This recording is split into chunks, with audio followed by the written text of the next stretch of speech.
impossível pensar na China sem lembrar da Grande Muralha. Escolhida como uma das 7 maravilhas do mundo moderno, ela começou a ser construída há 2000 anos, na dinastia Qin. O objetivo era proteger Pequim das invasões dos povos do norte.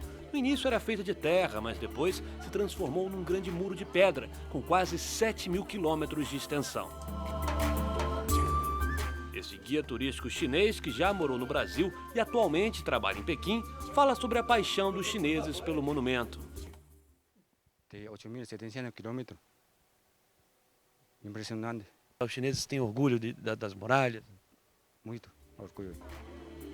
30.000 operários construíram o Grande Muro, enfrentando o frio das montanhas chinesas. Muitos morreram durante a obra e foram enterrados aqui mesmo. A muralha, que também reúne um conjunto de torres e pequenos fortes, foi desenhada para aproveitar o contorno dos vales das montanhas, uma estratégia dos engenheiros para facilitar a construção. Em vários pontos da muralha foram construídas fortificações que serviam de moradia para os soldados, que passavam 24 horas por dia vigiando quem se aproximava da China. Esse trabalho era facilitado por essa visão privilegiada, que permitia avistar quem se aproximava da então região da Mongólia exterior. O grande paredão de pedra se perde no meio da mata. É a maior obra da engenharia mundial.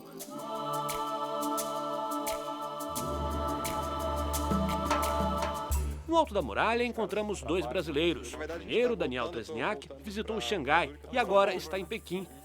É realmente impressionante o que os chineses construíram. Quando eles querem se dedicar para fazer alguma coisa funcionar, eles põem realmente tudo lá e é impressionante, impressionante. Porque é uma coisa que a gente sempre viu pelas fotos, pelos vídeos, né? A gente sempre aprendeu nas aulas de história. Eu estou achando maravilhoso, é imenso, né? As mudanças econômicas chinesas também chamam a atenção dos turistas que visitam a muralha. Essas francesas estiveram em Pequim pela primeira vez há 5 anos. Na época, quase não encontraram chineses viajando. Uma cena bem diferente da atual.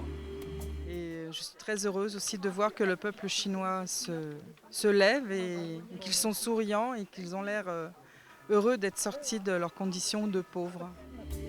O guia chinês, que viveu no Brasil e voltou para trabalhar na China, é um exemplo das novas oportunidades de emprego que surgiram no setor do turismo. É muito melhor para comparar com o anterior, tempo de Mao Zedong. É muito melhor, muito liberdade. Olhando para a muralha, é impossível não reconhecer o talento e a dedicação ao trabalho dos chineses.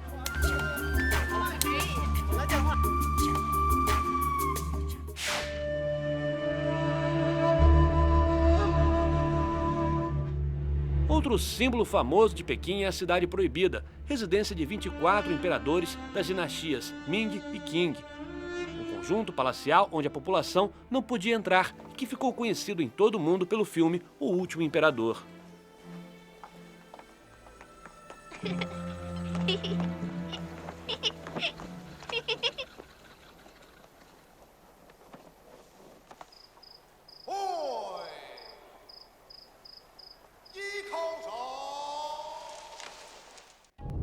Infelizmente, não conseguimos autorização do governo chinês para gravar no interior da cidade. Só entramos como turistas, para tirar algumas fotos e comprar vídeos oficiais.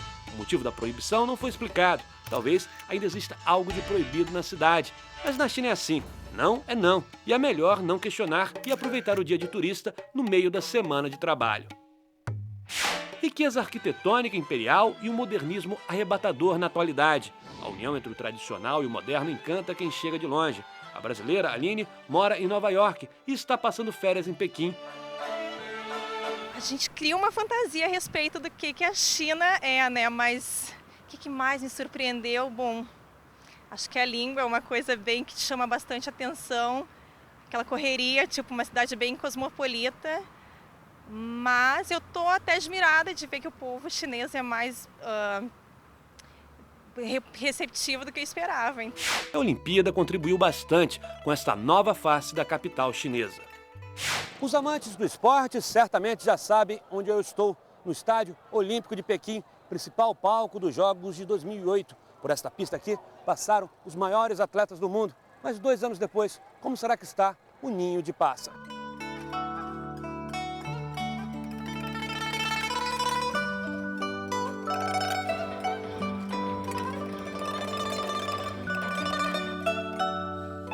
Atualmente, o Ninho de Pássaro virou uma atração turística por causa de seu formato inovador.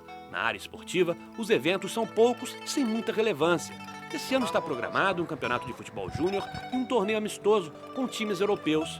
Para continuar atraindo o público, os chineses improvisam algumas atrações. É o caso do acrobata Adili, um famoso artista de circo chinês que passou 2 meses morando no alto do Ninho de Pássaro. Todos os dias, ele caminhava durante 5 horas num cabo de aço que liga as 2 extremidades da cobertura da arquibancada. O telão mostrou os detalhes da aventura de Adili.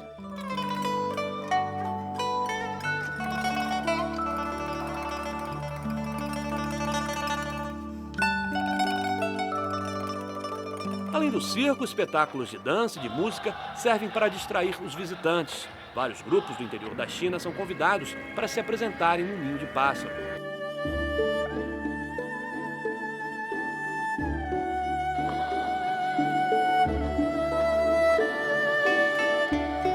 O ingresso para visitar o estádio custa 50 yuans, pouco mais do que R$15. Durante a semana, cerca de 6.000 pessoas costumam visitar o Ninho de Pássaro diariamente. Aos sábados e domingos, ele recebe quase 30.000 turistas. Um número pequeno para um estádio com 80.000 lugares, que custou cerca de 450 milhões de dólares. Apesar do risco de se transformar em um elefante branco, os chineses sentem orgulho do estádio e, mais uma vez, demonstram seu nacionalismo ao falar sobre o lugar. Liao Ning diz que todo chinês admira o estádio e, quando vem a Pequim, faz questão de visitá-lo. Ela estava feliz porque realizou esse sonho.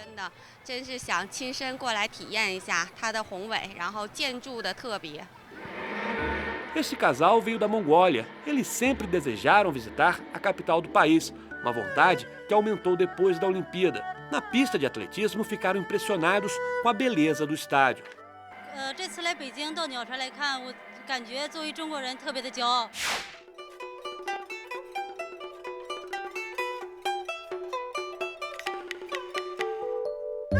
O Ninho de Pássaro não é o único local do Parque Olímpico que atrai turistas. A área onde ficam os estádios se transformou em uma espécie de ponto de encontro de chineses e de estrangeiros interessados em conhecer as construções que ficaram famosas durante a Olimpíada. Recentemente, o cubo d'água, onde aconteceram as provas de natação, foi reinaugurado. Se transformou no maior parque aquático da Ásia. O maior desafio enfrentado pelo governo chinês é manter uma programação esportiva para evitar que o Parque Olímpico se transforme em apenas uma grande área de lazer. Um problema semelhante que será enfrentado pelo Brasil depois da Olimpíada do Rio. Os Jogos Pan-Americanos já deixaram um legado de estádios vazios. A Arena Multiuso se transformou em um local de shows e o Parque Aquático Maria Lenk sediou poucas competições, fechou para obras e tem um futuro incerto. Na China, além dos estádios, a Olimpíada deixou outros legados, como um sistema de transportes eficiente e a modernização de regiões degradadas da capital. Os hutongs, tradicionais moradias populares, foram restaurados ou deram lugar a novas construções. Os que permanecem de pé se transformaram em pequenos centros comerciais, repletos de lojas, bares e restaurantes. Outra grande mudança foi no comportamento do chinês. A jornalista brasileira Janaína Silveira, que foi a primeira repórter estrangeira autorizada pelo governo a criar um blog, diz que os Jogos Olímpicos foram fundamentais na divulgação de novos costumes. Eu cheguei na cidade em junho de 2007, quando a cidade estava terminando os preparativos para a Olimpíada. Em um ano que eu estava aqui, que foi esse ano pré-olímpico, de 3 linhas de metrô que existiam até então, de repente surgiram 8 linhas de metrô, ficou mais fácil andar pela cidade. E de certa forma, os chineses eles foram orientados, foi um trabalho ao longo de alguns anos, a serem mais amigáveis também com os estrangeiros. E nesse sentido, acho que a cidade ela teve alguns ganhos, que não sei, agora acho que as pessoas respeitam mais fila, que era um problema, que quando o estrangeiro chegava aqui achava meio estranho. E até no trato dos chineses com os estrangeiros, que existiam algumas perguntas que a gente se sente um pouco incomodado, como quanto você ganha, você é casada, qual a sua idade, isso logo no primeiro encontro, nos primeiros 5 minutos. E os chineses foram orientados a, de repente, fazer uma outra abordagem com os estrangeiros. Janaína mora há 3 anos em Pequim e atualmente trabalha numa agência de notícias ligada ao governo. Aliás, na China, toda a imprensa é estatal. Quase toda a versão que é publicada nos meios de comunicação é uma versão oficial, uma versão estatal. Então, a liberdade ela é bem curta, bem pequena. Mesmo que você seja um jornalista estrangeiro, você quer entrevistar alguém do governo existe todo um processo de manda fax, pede a entrevista, talvez eles não vão te dar a entrevista ou vão te responder só por e-mail. Se a imprensa ainda é controlada, seguindo a velha disciplina comunista, no comércio é o espírito do capitalismo que impera, com tradições tipicamente chinesas. Na economia que mais cresce no mundo, as indústrias e o comércio são fundamentais para conquistar mais espaço no cenário internacional e atrair turistas para Pequim.